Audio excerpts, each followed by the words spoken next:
Hey everyone, my name is Neil. Welcome back to my garage, and today we're going to be talking about what it's like to run a DIY channel part-time. Okay, first things first, I just want to be transparent. I am not a full-time content creator or woodworker.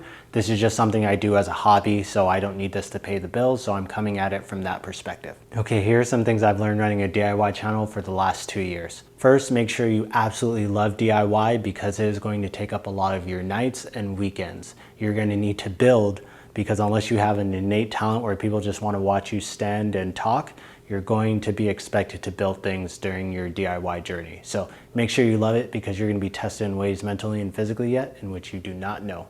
Okay, unless your workspace is climate controlled, you're going to have to work with the elements. If you're building outside, you're going to have to work outside, and if it's raining, you're probably not going to be able to work. If you're working in a garage like mine, it gets really cold in here during the winter and really hot in here during the summer. So I need to be able to work with that, and it does affect my build schedule. I kind of run like a union shop, so if it's too cold, I don't build, and if it's too hot, I don't build as well. When you first start out, you're going to be wearing many hats, more than just the one I have on. You're going to have to do all of the work unless you have some sort of editor friend or builder friend. You're going to usually have to wear all those hats at once. So if you're starting out, be prepared to learn the process from A to Z.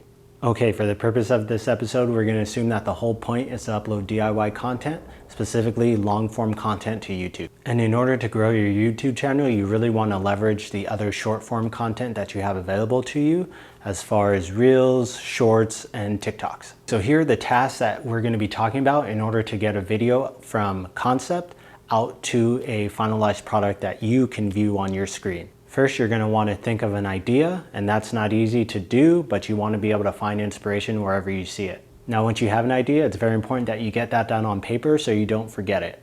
Second, you're going to want to design that. Third, you're going to want to buy materials for your project. Fourth, you're going to want to grab everything you need in order to film the project. Fifth, you're going to want to be able to build the project. That's pretty important for a DIY channel. Then once the build is done, you're going to need to edit. Seventh, we're going to talk about the upload process. 8, I'm going to be talking about how to promote your video. And finally, we're going to be covering the secret to longevity for any channel, and that's to be able to rest and relax after you're done. Now, our first topic is to think of an idea. It's important to be able to think about a build or a topic that you want to discuss in a video. Now, usually I find my inspiration by things that I see on the internet, through other accounts, or by being out at the store and seeing something that I think is good but basically can't afford, so I build it myself. I want to stress this: when thinking about an idea, you do not have to reinvent the wheel. If you see a table or a cabinet that you like, it's okay for you to go home and make the same thing that you saw out at the store or through another account. It's perfectly fine. The whole point of this is just to be able to have fun and do something that you love. Also, it is okay to take something that you've seen from someone else and make a slight modification and call it your own. We're constantly doing that.